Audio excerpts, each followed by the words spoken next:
Hey guys, तो what if season 3 के सभी एपिसोड रिलीज हो चुके हैं और इस सीजन के फिनाले एपिसोड में हमें कई सारे वेरिएंट्स देखने मिले जिनकी बैक स्टोरी हम नहीं देख पाए।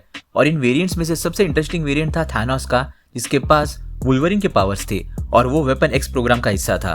अब कॉमिक्स में इस वेरिएंट का कोई मेंशन नहीं है, लेकिन हम एमसीयू के कंटेक्स्ट में इस थानोस वुल्वरिन के ओरिजिन को स्पेक्युलेट कर सकते हैं। कॉमिक्स में थानोस एक इटर्नल था लेकिन डिविएंट जीन के साथ, और वो इसीलिए था क्योंकि वो एक म्यूटेंट था और म्यूटेंट होने की वजह से वो नॉर्मल इटर्नल से काफी ज्यादा पावरफुल था। उसके पास सुपर ह्यूमन स्ट्रेंथ थी और वो वुल्वरिन की तरह इनवल्नरेबल भी था।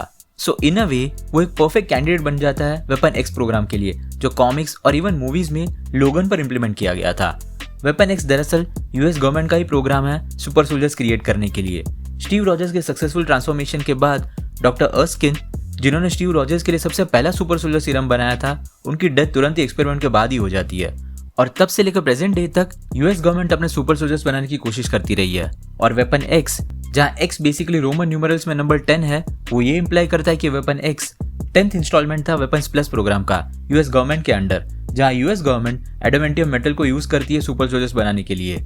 Of course normal flow of events में लोगन ही हर बार वेपन एक्स का पार्ट बनता है, जिसकी वजह से उसे मेटल क्लॉज मिलता है। लेकिन इस पर्टिकुलर व्हाट इफ यूनिवर्स में काफी चांसेस है कि थानोस जब अर्थ पर आया होगा तो उसे गवर्नमेंट ने कैप्चर कर लिया होगा।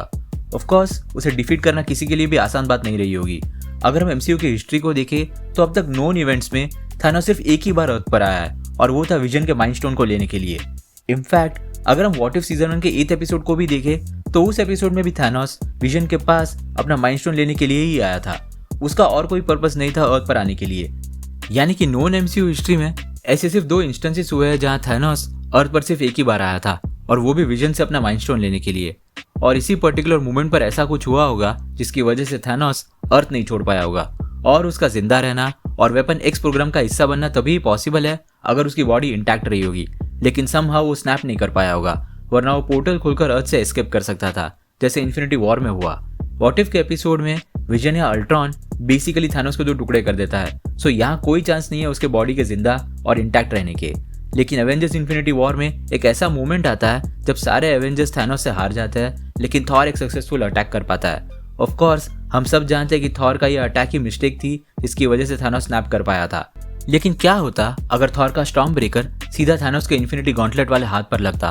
ऑफ कोर्स थानोस स्नैप तो नहीं कर पाता और वो ग्रेवली इंजर भी हो जाता, लेकिन उसके बाद भी उसकी बॉडी इंटैक्ट रहती और थॉर उस वक्त उसे डिफीट भी कर देता।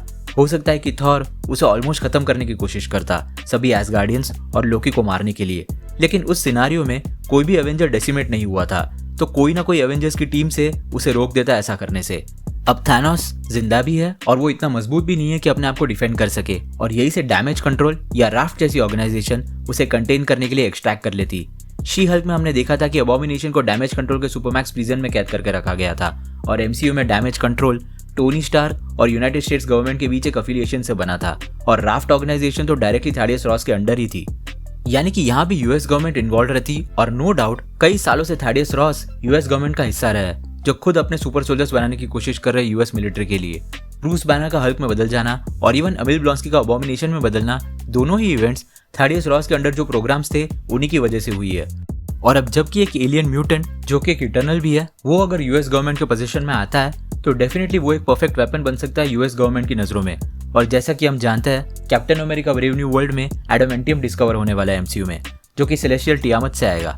तो इस पर्टिकुलर यूनिवर्स में एडामेंटियम मिलने के बाद लोगन के बजाय एक alien mutant weapon X program का कैंडिडेट होगा, जिसके साथ एडामेंटियम को बॉन्ड करने की कोशिश की जाएगी। और जैसा कि हम इस वेरिएंट को देख सकते हैं, ये बॉन्डिंग सक्सेसफुल भी रही होगी और थानोस को अपने एडामेंटियम क्लॉज मिल गए होंगे। अब इस थियरी में एक फ्लॉ जरूर है कि फर्स्ट ऑफ ऑल थानोस को क्लॉज आखिर मिले कैसे होंगे, क्योंकि मूवीज में वुल्वरिन के पास पहले से अपने बोन क्लॉज थे और वेपन एक्स प्रोग्राम के इम्प्लीमेंटेशन में उसकी बॉडी में सिर्फ एडामेंटियम इंजेक्ट किया गया था, जिसकी वजह से उसके क्लॉज मेटल के बन गए थे। ये सिर्फ तभी पॉसिबल हो सकता है अगर इस यूनिवर्स में थानोस, जो कि एक म्यूटेंट है, उसके पास भी अपने खुद के बोन क्लॉज रहे होंगे। इसके अलावा एक और पॉसिबिलिटी ये है कि थानोस के साथ वेपन एक्स प्रोग्राम उसके होम प्लैनेट टाइटन पर हुआ होगा, जब उसे पागल करार दे दिया गया था, जिसकी बात उसने डॉक्टर स्ट्रेंज से इन्फिनिटी वॉर में कही थी। हो सकता है कि वहां के कोई फोर्स हो जिसने थानोस को कैप्चर कर लिया हो और उसके ऊपर किसी और डेड सेलेस्टियल के मेटल के साथ एक्सपेरिमेंट कर दिया होगा, जिसके चलते उसके पास वुल्वरिन के पावर्स आ गए होंगे। ऑल्दो ये वाली थियरी काफी अनलाइकली और सुपरफिशियल साउंड करती है। लेकिन इन दो थियरीज के अलावा क्या कोई और रास्ता हो सकता है जिसकी वजह से थानोस पर वेपन एक्स प्रोग्राम इंप्लीमेंट हुआ होगा और उसे वुल्वरीन के पावर्स मिले होंगे? अपनी थियरीज नीचे कमेंट सेक्शन में जरूर बताना। अगर आपको वीडियो पसंद आया हो तो उसे लाइक जरूर कर देना और अगर आप इस चैनल पर नए हो तो सब्सक्राइब करना मत भूलना। हम रेगुलरली ऐसे वीडियोस पब्लिश करते हैं। हमारे रिसेंट वीडियोस को देखने के लिए यहाँ पे क्लिक करें। Thank you so much for watching guys. Stay safe.